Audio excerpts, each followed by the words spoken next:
Hey there, I'm Gary Parrish. Welcome back to the CBS Sports Eye on College Basketball podcast, where we sometimes discuss camel fighting, dodo birds, and leaky black. Matt Norlander is here with me. If you're watching on YouTube, you know what to do to that like button. Shouts to Brandon Davies. And if you haven't yet, subscribe to the CBS Sports College Basketball YouTube channel. Shame on you. I'm tired of asking you to do it. You should have already done it. Let's get into it. National title game, as you know, it's set. All of the pregame pressers are done. So now it's time for Houston and Florida for the championship. These are the teams ranked second and third at KenPom, second and third at Evan Mia, and first and fourth at Bart Torvik.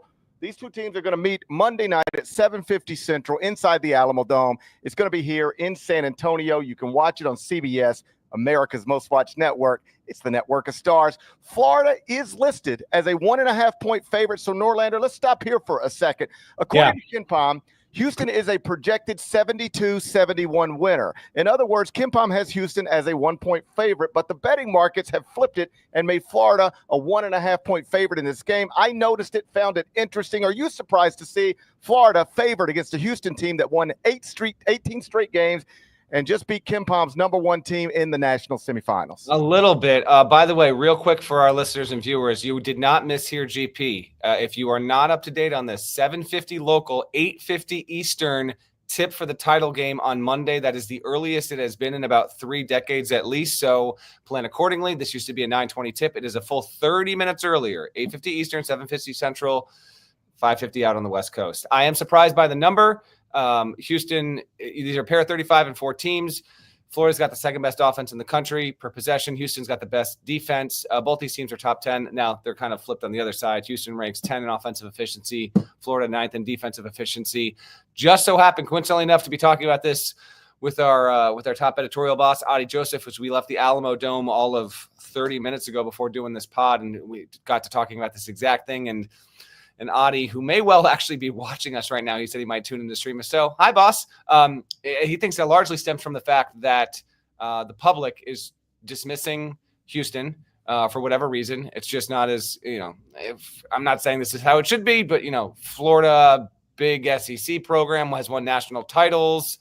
And for whatever reason, people are just going to be more in on them. They played in a tougher conference, generally speaking, than the Big 12, although the Big 12 has actually won a higher percentage of its games in the tournament, didn't have as many teams. So I think that's accounting for it. It's accounting for public money probably that's coming in on it, and the lines are probably reflective of that. But Houston rates ahead of Florida in most metrics. And shouts to Bart Torvik, by the way. As you well know, he has had Houston atop his ranking system for many, many weeks now, even in the face of Duke's dominance. So the Cougars get to Monday night, and yeah, I mean, I do think it's going to be a pretty close game. It's an awesome matchup. I mean, 11th time we've ever had 1 versus 1 in a national final. Seeding goes back to the late 70s, and we're treated with this one after thinking, Duke or Auburn, surely one of them would break through, at least one of them. No, not that way at all. It's going to be Houston and Florida. The line is mildly intriguing. You don't usually get this where you have one team that's ahead of the other from a rating standpoint, but it's the other thing that is actually favored. But that is indeed where we have it with Florida. Yeah, BartTorvik.com, by the way, has Houston projected to win the game 71-67. So the point spread is interesting as it has established itself in the betting markets. And I guess Adi's explanation is as good as any other one. It just runs counter to what I assumed the public would do. I assumed the public would get caught up in the second game of the national semifinals, and they just watched Houston knock off Duke and Cooper Flag. And now I can bet on that team at even money against a team that didn't even win its conference. And it's Kelvin Sampson, and they've won 18 straight, and they're going to have a home court advantage because they're only playing 3 hours. I thought the public would be all over Houston. As always, we'll see, but it is interesting at least that Florida is listed as a 1.5-point favorite. This is a Florida team that was never ranked number 1 in the country. This is a Florida team that's never been number 1 in any of the predictive metrics. This is a Florida team that did not win its conference, but a Florida team that is still favored in the national title game over a fellow number 1 seed. That's just everything I just said is unusual. Yeah, not only that, both these teams are obviously blazing hot coming in for the most part from a winning streak standpoint, but Houston has won more games in a row than Florida has. You go back and check here. The Cougars last lost a game on February 1st. Meantime, the Gators They're combined 35-1 over the past 36 games, but the Gators' last loss on February 25th. So it's not even like Houston has the longer winning streak coming into the game. But regardless of who's favored or not, whatever. This is an awesome national semifinal, or national final for a number of reasons. I'll have a story go up on Monday. I think the coaching matchup is super intriguing. You've got Kelvin Sampson at 69 versus Todd Golden at 39. It's the second largest trivia time. Second largest gap between two head coaches in a national final. Do you know the largest? Nope. It happened in this state in the past 20 years. I'm going to assume Mike Krzyzewski was involved. You would assume incorrectly. You want one more guess? I was actually going to go Mike Krzyzewski, Brad Stevens. Is that not good?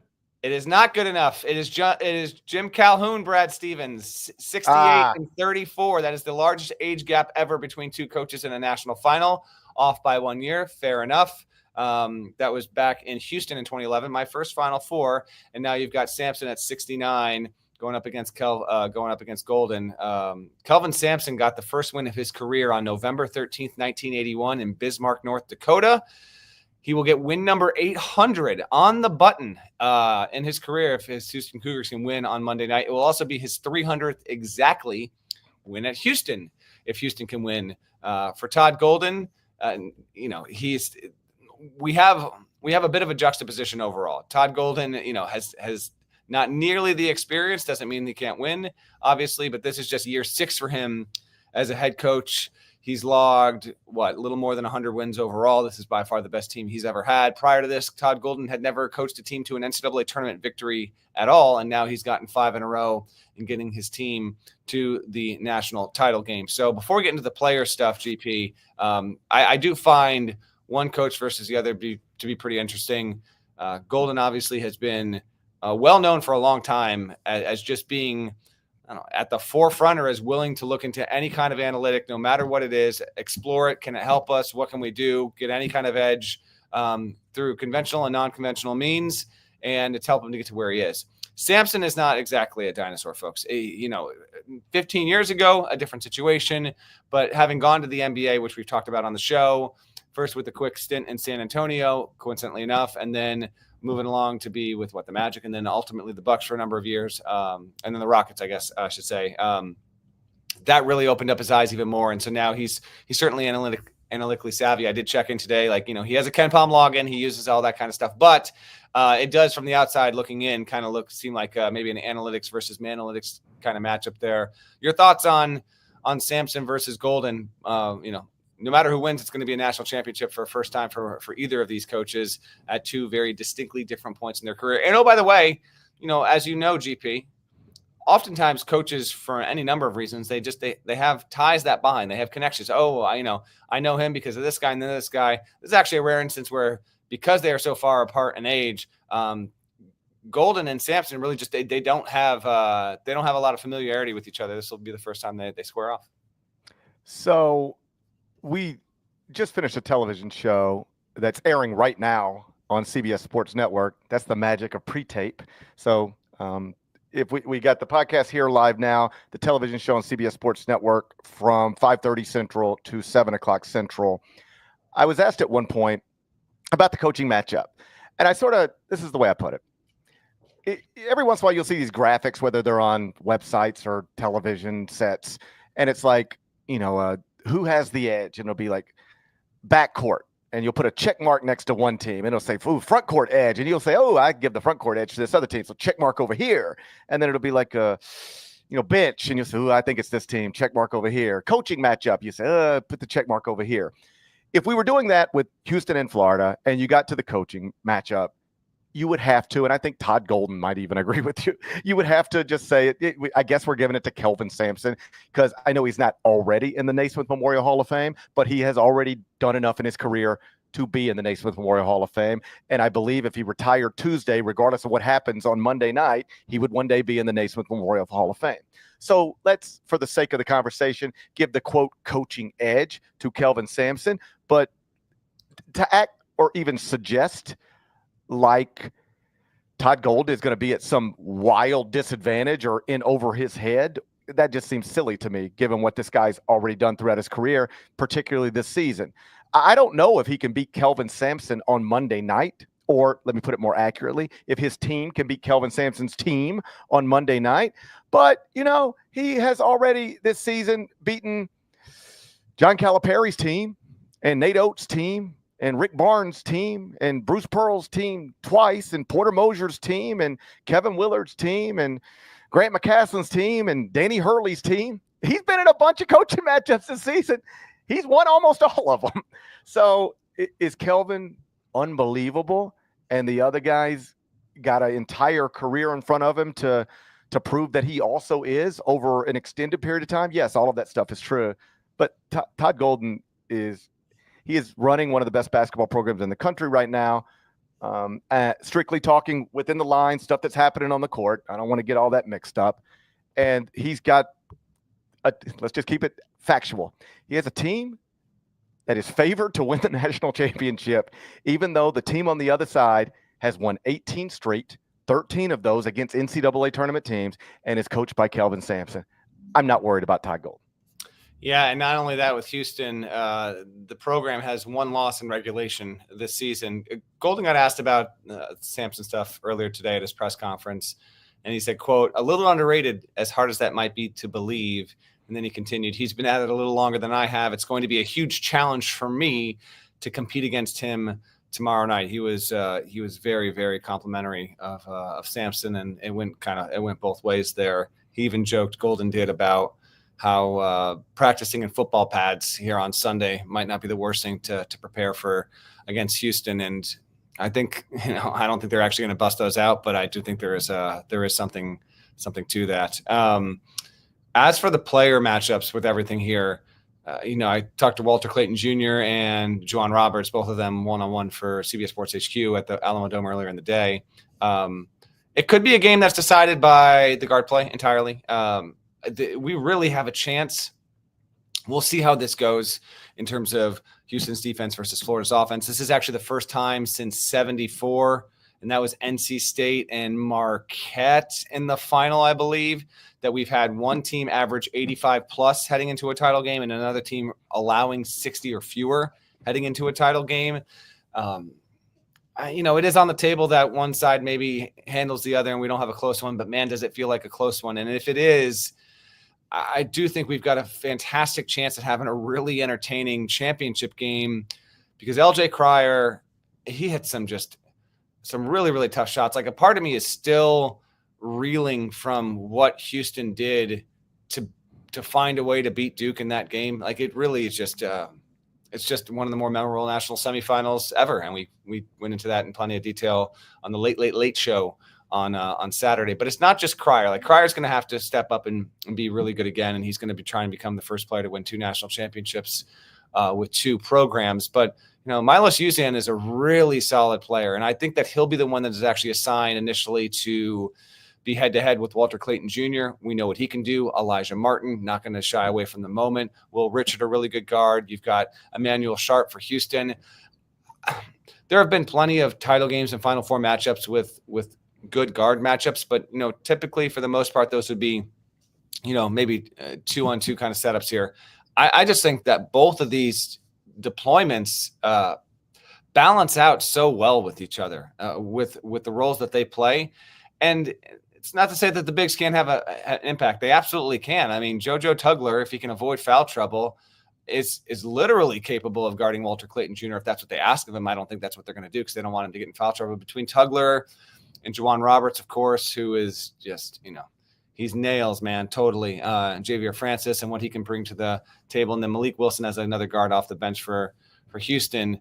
They've got so much going for them on the offensive end. I'm interested to see how Alex Condon has a big and Thomas Houck is a big. How do these guys, Micah Hand-Logden's now involved as well. How does Florida's defense offset what Houston can do offensively? Because I do expect, after Houston, as you noted on the show, had so many issues hitting from the field, hitting from inside the 3-point arc, and then finally it had just enough to beat Duke.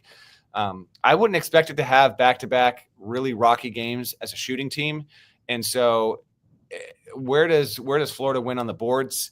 Can its guards be can they match Houston's toughness? I mean, it really is a pretty fascinating head-to-head. Florida's capable of peeling off some big runs. I get all that. And it's a really, really, really good offense. It's actually not that far off from what Duke is. I'm going to say I'm not going to expect Florida to go through a situation where it has one field goal over a 10-minute span, but against Houston, I guess you never really know. I know this is a national final that people going into the Final Four, again, it was probably considered to be the least likely because people would have thought, well, Duke will win probably. And if not that, like Auburn will probably get it done because it's been a really, really good team. And you got the 2 top National Player of the Year candidates. But just because we don't have Duke here and just because we don't have Auburn here, Florida has been the better team in the SEC over the final 6 weeks or so. We talked about that on the show. And I really, really like our chance to have a pretty awesome Final Four when all is said and done, Parrish. We're going to pick the games in just a few minutes after a break or two. But I will say this. I do love the chance for this Final Four to have 3 games decided by single digits. Auburn lost by 6 points. Houston was able to beat Duke by 3.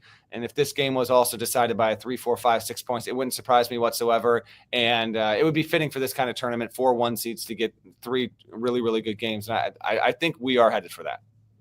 I hope so, because the national semifinals were terrific and were the most watched since we had since the 2017 Final Four.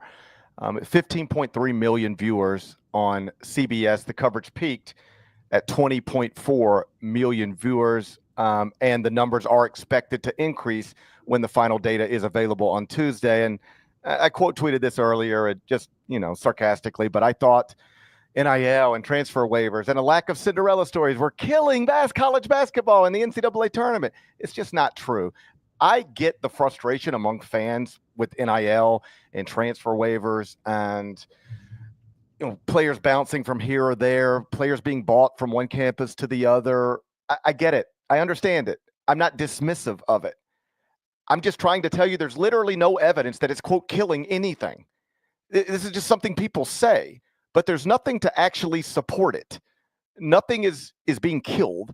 And the television audience that we saw on Saturday night is an illustration of that. There are things we need to fix in this sport, but if you are somebody who thinks the best thing the NCAA tournament can do is deliver Cinderella stories, you don't understand how television audiences work at all. It's one of those things, like, people like to say they love Cinderellas, but there's no evidence that people love to watch them. People say they like to, but there's no evidence to actually support it. It's like you meet somebody and they're like, my favorite thing to do is go to museums. Okay, cool. When's the last time you went to a museum? Maybe 4 years ago. Like, what, you love to go to museums, but you never go? I don't believe you. I think you're just saying it. Same thing with Cinderella stories. I love Cinderella stories. Well, you and enough people don't watch them. You know what you do watch? Big brands, awesome basketball teams, and that's what we had in San Antonio without exception, and we got 2 more awesome ones playing each other on Monday night. I expect the numbers to be terrific. Not what they would have been if Duke were involved and Cooper Flagg were involved, but they're still going to be very, very good, I would assume. Let me ask you about Walter Clayton Jr. real quick, because we've been talking about him for a while, of how he has emerged as, if we had turned this into a 2-player National Player of the Year race between Cooper Flagg and Johni Broome, Walter Clayton would be the 3rd guy in that race if we decided to put a 3rd guy in it, but we never really did. He was a consensus first-team All-American and is obviously awesome and has been the star of this NCAA tournament so far. I'm in my own world here. I'm just talking all day, going nonstop. I haven't been had the time to consume much of what other people are saying or writing or whatever. I can't wait to dive into all that stuff when I can. But so help me here. Are people talking about this way? If Walter Clayton Jr. and Florida finish this off tomorrow and he goes big again, he not only goes down as the most outstanding player of the 2025 in Final Four, he will go down as one of the greatest March Madness performers we have quite literally ever seen. Do people know that?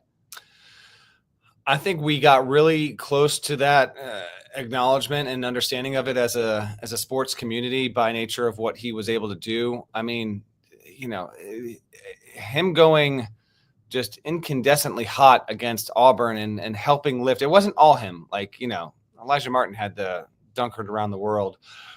But I think that did go a long way toward it. Now you got to get one more win. And his averages right now are 18.5 points, 4.1 assists, 3.7 rebounds.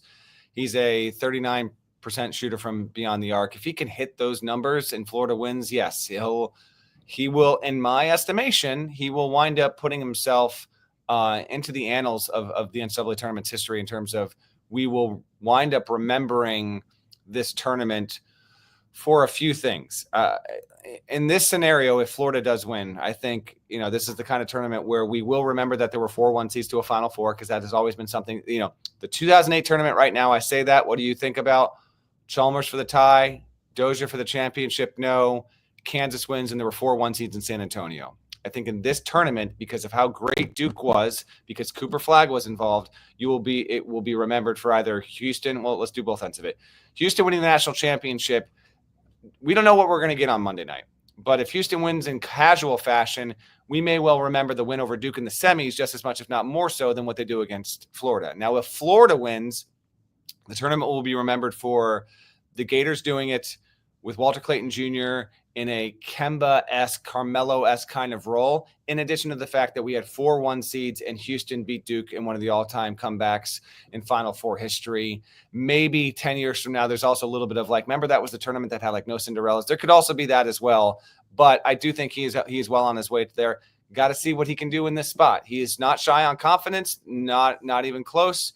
Houston as a defensive menace is a different team than Florida has faced the entire season. He's played some really, really good teams, so I think that he's got a chance to show up and play really, really well. He's unafraid. He hits big shots. But ultimately, Houston was able to take the best player in the sport and ensure that he was shut down late.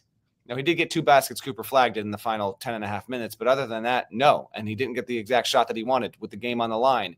Now can it do it with a different kind of player with an even better, more consistent deep range and Walter Clayton? It's why I'm super psyched for this matchup, man. I am very interested to see what Houston does to try and contain Clayton, and if it can have some success there, who will become the guy for Florida? Do we have someone in the front court that winds up stepping up? Do we have Elijah Martin stepping up into a starring role with his opportunity there after having obviously a really good Saturday night? So to your broader question, I think people are kind of there, but it will only materialize if Florida wins and he gets really, really hot again, and he'll rightfully have earned legendary status if that happens. People don't talk about Derrick Rose's run through the NCAA tournament, as incredible as it was, because it fell short of a national championship. So if Walter Clayton falls short of a national championship, it'll be just like the Derrick Rose run. People like me will be like, man, I don't know if you remember, but Walter Clayton was wild, just didn't get it done on Monday night. That's the Derrick Rose story. But when we start talking about, let's just say, guards that took over NCAA tournaments and just got on heaters and ran their teams to a national championship, there's 2 from UConn that pop out, right? Kemba Walker, Shabazz Napier. Yeah. Walter Clayton's better numbers than both of them so far. You quoted his season numbers. Do you know what it is during the tournament? In this tournament, it's 24.6 points per game, 50% shooting from the field, 48.7% shooting from 3. Kemba Walker did not score that many points, shoot that well from the field, or that well from 3. Shabazz Napier did not score that many points, shoot that well from the field, and shoot that well from 3. Anthony Davis did not do this. This is all-time great stuff. All-time great stuff. Got to win one more, though. I know. Got to win one more, but, man, if he does it by going for 30 again, he really does go down as a March Madness legend forever. When you start – you know how social media is now. Somebody's always walking up to you saying, who are your 5 favorite NCAA tournament runs of all time? Like when we're doing those 7 years from now, if Walter Clayton is able to put this together one more time, you will not be able to throw a list together without putting this Florida team and that Florida player on it really, really high. And I will say this, then we can move on. They got to get the win, but if it does happen, he is going to be – now, Janai Broome won Sporting News National Player of the Year, and Flagg won the rest of them. But Clayton will have a place because he's going to have the hardware that they wanted and they couldn't get, and they couldn't even get to Monday night to have a chance at it. If he wins, they win the championship. He's almost certainly going to be the mop, and he will have earned a place literally level with those 2 other guys by nature of having won a national championship. But you got to get through Houston, so let's see what happens first. Like Norlander said, we are going to pick the game. We'll do that in just a bit. But before we do that, we're going to do the flashback segment brought to you by TravisMathew. We'll do that next. First, let's get a word from our partners. This is what you were made for.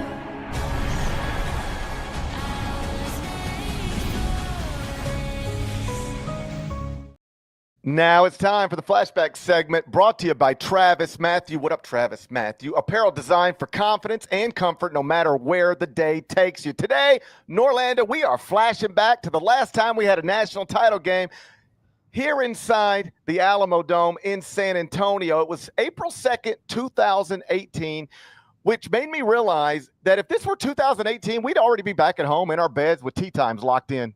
How'd our season get 5 days longer? What happened? It's just called it's the annual calendar, man. I'm not going to get into why different seasons started. Whatever.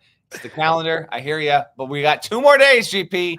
And then we got 2 more days and then we're done. Hold on. I'm going to jump you on this. Because we want to talk about the title game. Yeah. That might not be what I associate most with the 2018 Final Four. Do you know what I associate with the 2018 Final Four? You go ahead and tell me. Okay, so we're coming off this, Cooper Flag, Mania, Duke, all this, tons of hype. Nothing compared to the international media incident that was Sister Jean's Thursday media availability at the Alamo Dome in 2018. I have never seen or experienced anything like it in my life. Loyola made the Final Four that season. It was an incredible story. Sister Jean was a sprightly young 97, 98 years old, something like that. She gets wheeled in. It was an army of cameras. They had to literally, they had these things called breakout rooms where players go and get interviewed. They had to double the size of a breakout room, if not triple the size, to accommodate everyone in there. Loyola obviously made it as a Cinderella, and then it got knocked out in the Final Four that season, and did so against Michigan, which played Villanova in the title game. But that was something that I have a very fond memory of, and having had a chance to cover that run, but also just her.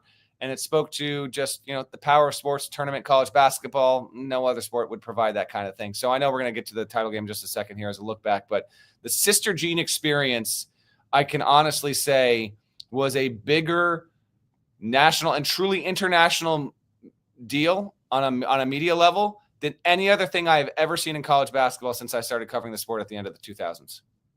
And then she lost by 12. And Well, you know what? She had to be fair, Xavier Simpson was just all over her, and she could not get any kind of freedom above that. It was a problem. He was a ferocious defender, and I don't put the loss on her. It was much more had much more to do with Clayton Custer and the like. If you're going to give Sister Jean all the credit for getting them there, I think she has to take some responsibility for losing by 12. That loss was on Cameron Krutwig, and you can't convince me otherwise. If John Shire has to walk around carrying this Houston loss with him for the rest of his life, I think Sister Jean should have to carry around that for the rest of her life. All right?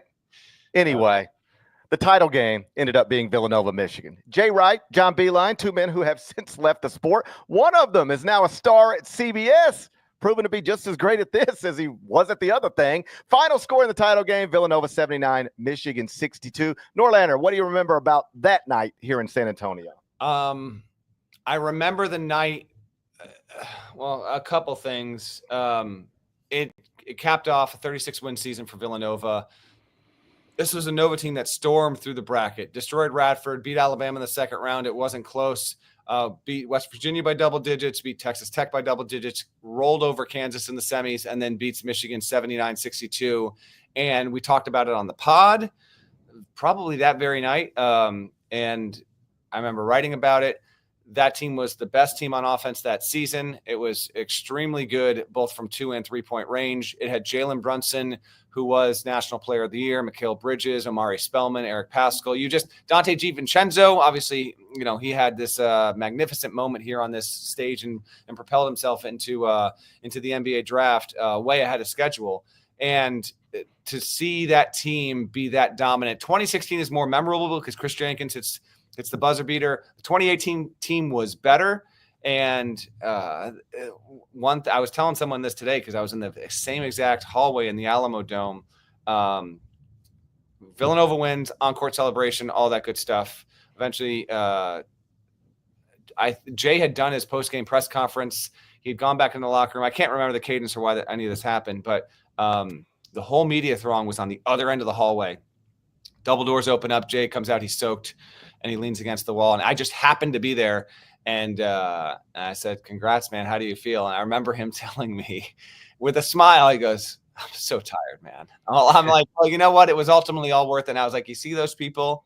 You see all that? You see those folks right down there? And it's like 30 cameras deep." I was like, "They're going to realize in about 10 seconds that you're standing here, and you're going to have to do this all over again one more time." He goes, "I know." So we talked a little bit there, and sure enough, they caught it, and boom, boom, boom, boom, boom, boom, boom, boom, boom. I remember standing right next to him, and it was actually as someone who's on the other side of that every time, obviously, I was like, you know what? I want to experience what it feels like to be a head coach in this moment. So we were leaning against the wall, and then they all come on over and they all crowd around us in a semicircle. And I wasn't shoulder to shoulder with Jay, but I was basically, at a perpendicular angle. And I saw boom, boom, boom, boom, boom, all the lights shoot on, cameras go, microphones in his face. And I was like, this really is something, man. Just one question after another. Eventually I slinked out of there, but that was a very, very fun Final Four to cover. An incredible Villanova team that I maintain is among the 5 or 6 best teams I've seen in this sport over the past 15 or 20 years.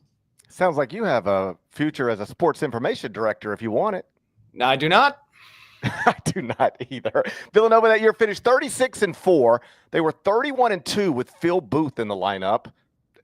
I don't know what that means exactly, but it's a fact. He missed some games. Is that a shot at Phil Booth? I mean, shouts to Phil Booth. That's what I'm just trying to tell you. Shouts to Phil Booth. They didn't win the Big East that year. Xavier did in Chris Mack's final year at the school, but they did win the national title by winning 6 straight games in the NCAA tournament by an average of 17.7 points, all 6 wins by at least 12 points. Jalen Brunson, Mikal Bridges, Dante DiVincenzo, Colin Gillespie are all still in the NBA. Eric Paschal, Amari Spellman, Jermaine Samuels all played in the NBA. So there were 7 future NBA players on Villanova's roster. Michigan had Mo Wagner in the starting lineup, Jordan Poole and Duncan Robinson both coming off the bench. All those guys are still in the NBA. That was a good team that went 33-8 on the season, but no match for that Villanova team on that Monday night in San Antonio. That was the Flashback segment brought to you by TravisMathew, apparel design for confidence and comfort no matter where the day takes you. Appreciate TravisMathew for being a part of the Eye on College Basketball podcast. I brought my whole TravisMathew assortment to San Antonio, not knowing whether I would need it or not. You need it in San Antonio. One day you are sweating through a t-shirt, and the next day you are shivering outside. It is so cold. I've never seen more bipolar weather than this. I am not lying or even exaggerating. On Friday, we wore t-shirts under suit coats on set outside because it was so hot, and we still sweat through all of that. And Saturday night on set, it was as cold as I have ever been doing a television show. It's a ridiculous comment, by the way. I don't think that's true. I don't remember ever being colder doing a television show, and I've done them in Minneapolis after the Final Four. But it was a major change. Yeah, I mean, there has been, I think it got as hot as 95 here in San Antonio, and then in the past 24 hours, I think it's been at certain points, it's been like 45, 46, 47 degrees. The wind. It was the wind last night that was getting you. Sure. We're sitting up on that stage, and it's like legit shivering, like shaking, like this. This is the way I did a whole show. I was like, Kelvin Sampson is amazing. And can you believe Walter Clayton? And I was just shaking like this. Can you believe Walter Clayton? Yeah, teeth chattering. Yeah, I got you. Can you believe how great Thomas Houck is? He's been amazing coming off the bench. I was just shaking the whole time, but it was fun. Appreciate TravisMathew keeping me cool when I need to be cool, keeping me warm when I need to be warm. Great clothes, great quality. I'm wearing it right now. D block or C block. I don't even know what blocks we're doing now. Letters, how do they work? Whatever they are, let's do last block. Let's call it last block, and let's get out of here. We got to go see Dennis Dodd. Dennis Dodd is retiring. We got to go see Dennis Dodd and play around with him. We are late for dinner, by the way, but we're doing it just for you.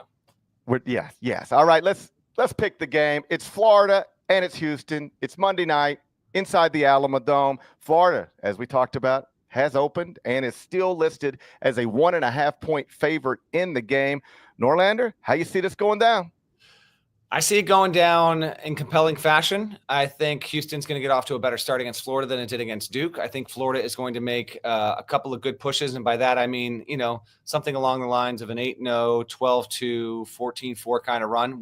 Florida will have a couple moments there, but it will not come at the expense of some long, dry spells with Houston. I took the Cougars on Selection Sunday.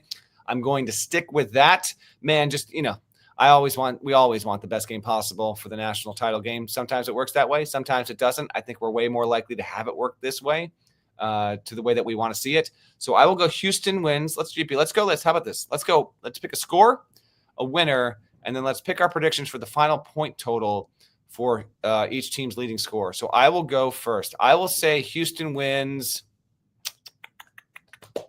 I'll say 76-72. Houston beats Florida. Clayton finishes with, you said he was at 24.5 in the tournament. Mm-hmm. I'll have him at 22. And I will say, you know what? I'll say Emmanuel Sharp leads the team in scoring for Houston in the title game. Give me Sharp with Sharp leads all scores in Houston with, say, 19 points. What's your guess? Okay. Todd Golden, if you're watching, clip this. You're going to use this tomorrow, all right? If you want it. He already again saw me today and said, he was on the cart and he pointed at me. He said, don't do it. Don't do it. And I said, I'm not picking you. I got Houston. Don't worry. They are all too aware of what's going on. Okay, Todd, this is for you, all right? This is for you. Doing this for you. I've now picked against Florida 4 games in a row. I think I've picked against them 11,000 times. To be fair, I had him getting past the first weekend. I had him over UConn, just so we're clear. My national title game in my bracket. You okay? Yeah, there's a part of this I didn't know what was going on with this. I don't even know what you put in here. I don't know what this is about. Let me tell you about the funniest thing about our hotel. We are staying in the nicest weird hotel I've ever seen. The beautiful hotel. The walls are razor thin. In the room next to me is Chris Walker, CBS Sports Network. And all I do all night long is just listen to him talk on the phone. he's just talking to coaches and talking.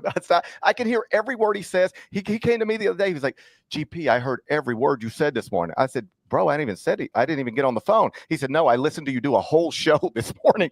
You can hear everything in between the walls. So that's what last night as we're doing the show at 2 a.m, I'm aware, the people on both sides of me can hear.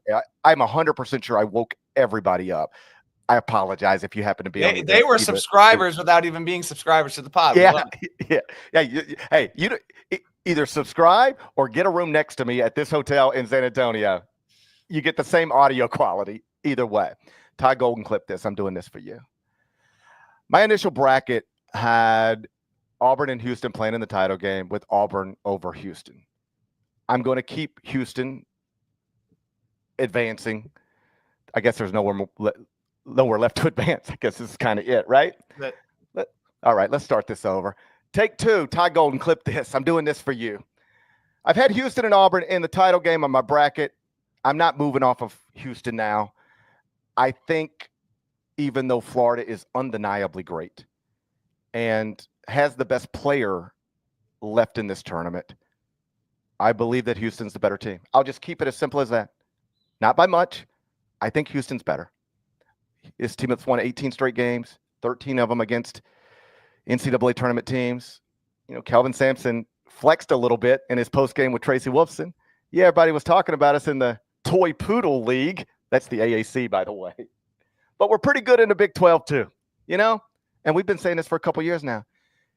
Kelvin Sampson did what he did to the AAC and then went to the Big 12 and treated them just the same. I know the competition got incredibly more difficult. I'm not trying to suggest there's no difference between the AAC and the Big 12. That's stupid. But there's no difference in the way Houston really performed against the ACC or the Big 12. I think Houston's the best basketball team left playing. I think Houston will have something close to a home court advantage inside the Alamo Dome. As we talked about late Saturday, when there will be plenty of Auburn fans and Duke fans in the Alamo Dome because people buy plane tickets and you don't change them and you're just going home on Tuesday no matter what, and you might as well go to the national championship game. But a lot of people do sell their tickets. A lot of people sell their tickets, and they are mostly going to be consumed by Houston fans who can honestly wake up tomorrow, go to work, and take off a few hours early and drive over. It's about a 3-hour drive. And so I just think it's set up for Houston to win this. It doesn't mean that I guarantee it or you're stupid to pick Florida. You might be smart to pick Florida. They're actually favored in the game. I could see it going either way, but I believe the night will end with Kelvin Sampson at the age of 69, standing on top of a ladder, cutting a net, and holding it up to literally tears in the eyes of Houston fans who have been honestly expecting this for more than 40 years. Houston should have won a national championship in college basketball 40 years ago. They should not have had to wait till 2025 to get one, but I don't think they're going to have to wait any longer than Monday. I think they'll have a national championship come late Monday night. Can't wait to see what develops. There will be a podcast late Monday night or waiting for you early Tuesday morning. Per usual, we will have a recap episode. And looking forward to seeing what plays out there. Now, time to go live it up and toast to the Dodd father, the great Dennis Dodd. So close this podcast, GP, and you and I got to go meet up at a restaurant right now. How are we dressing? I'm going jeans. Well, just tell me where we're going. Are we going to a nice restaurant or somewhere you can wear jeans and a baseball hat? You're solid. Just make sure you're not going to be cold, all right? Wear 3 layers. Okay. More 3 layers. Okay. All right. I'll see you in a minute. Shouts to Devin Downey. Shouts to Chester, South Carolina. Hey, text me where we're going. I have no idea. Shouts to Terry Teagle. He's a legend. Huck Larnell. Thank you guys for watching and listening to the Eye on College Basketball podcast. If you're not subscribed, please go subscribe anywhere you subscribe to podcasts, Apple and Spotify. There's more of us than there are of them. Norlander confirmed today Kelvin Sampson is a us. He's an us. I always assumed as much. Yes. I always assumed as much, but it's still nice to get confirmation. Yep. It's still nice to hear it from his own mouth. So if you're not subscribed, please go subscribe, and we will talk to you again Monday night after the national championship game. Till then, take care.